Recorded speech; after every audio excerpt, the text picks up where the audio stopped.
Hello, lovelies. Happy Makeup Monday.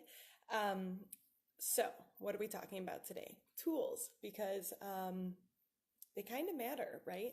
If you are still using like the little drugstore foam applicator to put on your eyeshadow and you don't like how it looks, that's why. So, let's talk about there's so many different shapes and styles of tools and what do they actually do. So, I'm going to show you guys, I think I have 7 different brushes that I want to go over and what they're meant for, not necessarily what you have to use them for, because with makeup, everything is personal preference and, whatever you're doing works. If it's not working for you, I'm hoping these tips can help you figure out, a little bit how to up your game. So, these are the brushes that I use all the time. There's 2 that I rarely use, and I'll go over those 2 and I'll tell you why I rarely use them.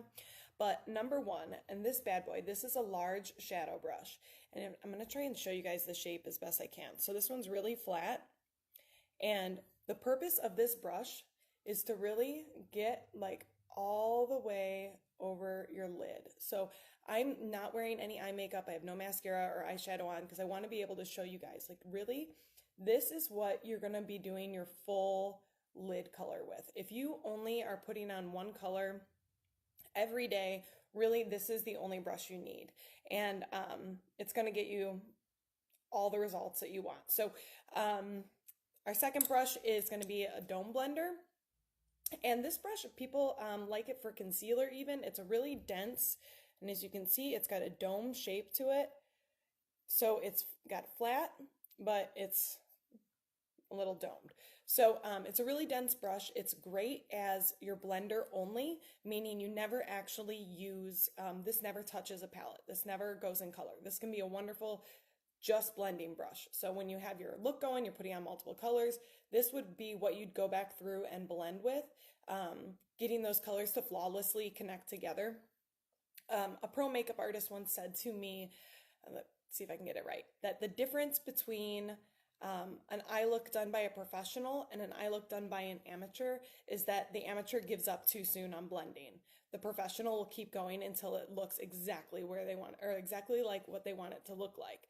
And I will disagree with that a little bit and say that there's a lot that pros know that us amateurs don't know, that makes the difference in the look. But that really is one thing that can up your game, is to not give up too soon. Have a brush that is purely just blending, that never gets dipped in color, so it's not tainted. It's just going to be moving those pigments together so that you have that flawless blended look. This next one, which is an angled shadow brush, is one that you can see it's angled. It's still pretty fluffy, but not too fluffy. And this is one that I really just kind of started using. So if you're doing a smoky look, and so you have a color over your whole lid, you have a transitional color, and then you really want to get that extra dimension, this bad boy is what you're going to go in that dark extra color that really you're just kind of doing a Pac-Man shape on your eye, right into the crease, right on the lash line. And that is going to give you great dimension. Now, you can do a little bit of blending with this brush. Anything that's kind of fluffy, you can really blend with. But, if you kind of Pac-Man that in and then go back with that untainted virgin brush and just kind of blend it out, it's not going to look like you just went plat. So that is an angled shadow brush. That's what that one's for. This next one, this is my favorite eyeshadow brush. This is a pointed blender. Now this, if you are using all of these brushes, because you can obviously use these for numerous different things, but this one right here, if you're using all of these brushes, you're going for that perfect smoky eye look or that perfect blended look. This one is really perfect for getting into the crease right here. As you can see, it's going to get into the crease more so than if you try and use this one, right? This large shadow brush, when you go into the crease, it's just going to get in there and it's not going to look nice and blended.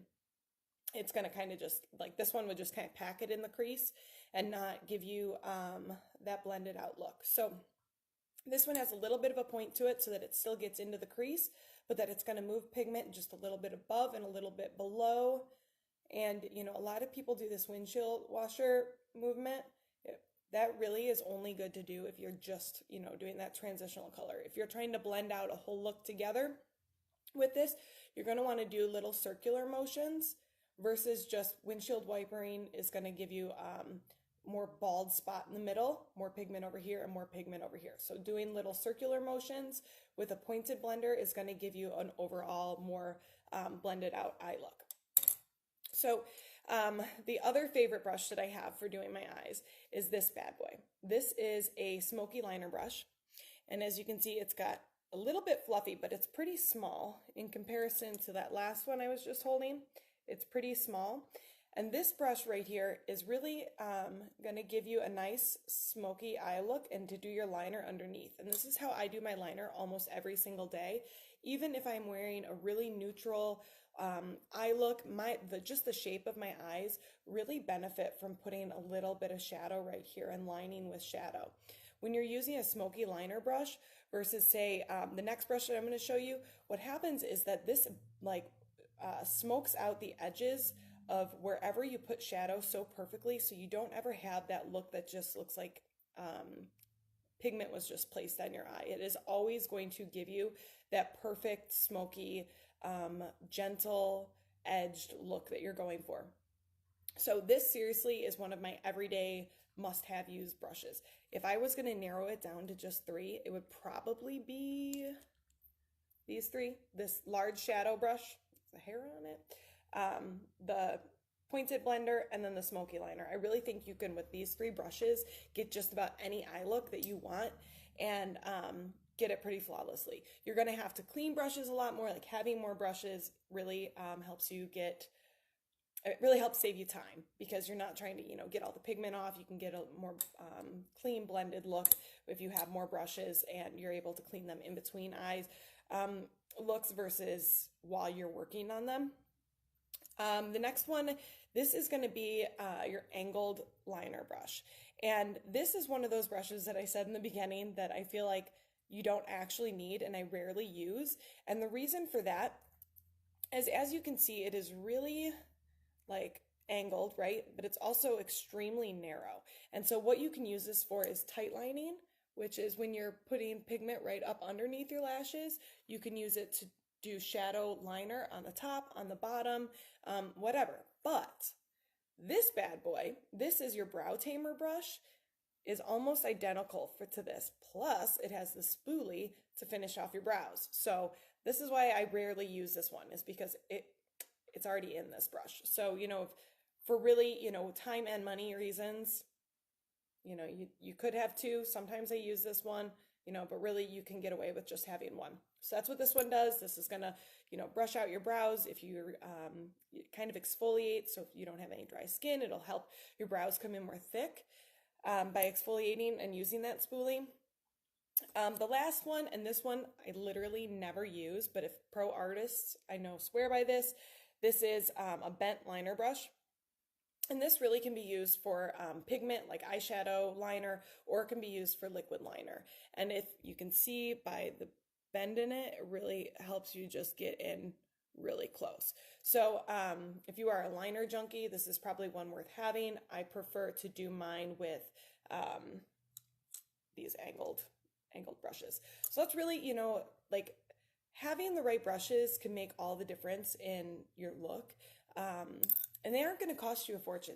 These Limelight's brushes are professional luxury brushes. They're all synthetic, so they're vegan. And really, I'm going to tell you, you don't want real hair brushes. They absorb more. They're going to hold more bacteria. They hurt animals. So really going with a vegan synthetic brush, it's going to last you longer. It's going to hold its shape better. It's not going to, if you use anything like creams, it's not going to suck up and absorb that product. So all of these brushes, to be honest, I think the most expensive one out of all of them that I showed you is $20, and they're going to last you a lifetime. So really invest in brushes, whether you're looking at Limelight brushes or not. I really want to empower you to know what your brushes maybe you currently have, what they're best to use for to help you get the look that you're going for. If you have a brush and you're not sure what it's for, because sometimes we get kits of brushes and there's like this one random brush in there that you have no idea what you're supposed to use it for, and you tried it on your eyes and you tried to put blush on with it, and you just can't figure out what it's for, feel free to take a picture of it and post it in the group, and I'll let you know what I think it's for. Can't guarantee that I know, because there have definitely been some brushes out there that threw a curveball at me. But that's it, and happy Makeup Monday. I hope you guys are all having a wonderful day, and I will talk to you later. Bye.